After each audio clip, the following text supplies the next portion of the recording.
If your GameSir G7 SE isn't turning on, don't worry. I've got a super quick fix for you. Let's get right into it. So, here's the issue I faced. I just bought this GameSir G7 SE today, and when I plugged it into my PC, it wouldn't turn on at all.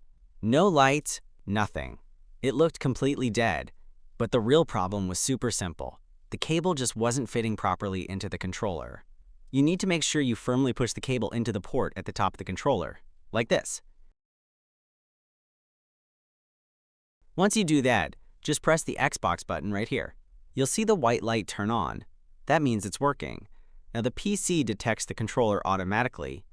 No drivers needed. You can see it working here in the game. Everything responds perfectly.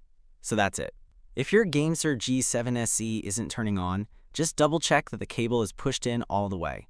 It really makes all the difference. If this helped you out, don't forget to drop a like and subscribe for more quick tech fixes. Thanks for watching.